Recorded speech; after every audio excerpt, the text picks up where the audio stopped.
Let's talk a little bit about your going to Antarctica.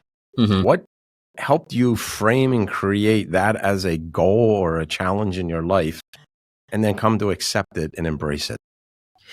When I got into outdoor sports after joining the Marines, I got into every outdoor sport you can think of as a way to confront my own fears because I was terrified of everything. Open water, heights, tight spaces, all of it. So I went scuba diving, cave diving, mountain climbing, rock climbing, all like caving, everything you could imagine in the outdoor realm to confront my own fears and tap into that limitlessness of the human spirit. But when I discovered polar travel, I realized that in terms of voluntary suffering, there is nothing quite like the suffering of polar travel. There is no greater suffering at all in terms of voluntary, as in suffering we seek as opposed to suffering forced upon us. And so I was drawn not only to the suffering, not at all to the suffering in and of itself, but to the thing that the suffering gives you, which is transcendence. And so what drew me to Antarctica is that Antarctica, this crossing of Antarctica, is the last great adventure, an Antarctic adventure that hasn't been accomplished yet.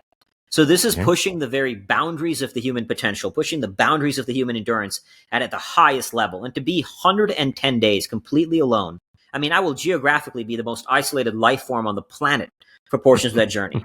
Dragging a 400-pound sled, 10 to 12 hours a day, empty white nothingness, no stimuli to engage you. So your mind deals with this sheer monotony, the depths of solitude and suffering that will take me.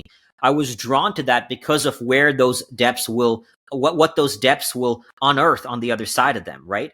You have to battle the dragon to find the treasure. And the bigger the dragon, the greater the treasure. So I go out there to unearth the treasures of the human soul that can only be found in the depths of solitude and struggle, and to hear what you don't get to hear in the decadence distraction of this world, to hear what I would call the voice of God, but call it whatever you want, consciousness, the universe, the soul. You only can really hear in silence.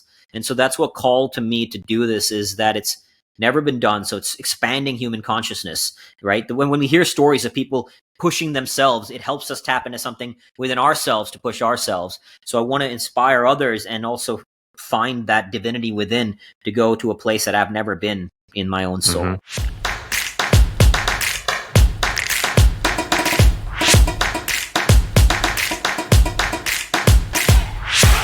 Hi, Ted Wolf here. I want to thank you for joining us for this Implementors video. The Implementors podcast is presented by Guidewise, where we, along with our vetted member community, recognize that ideas are easy, but implementation is hard.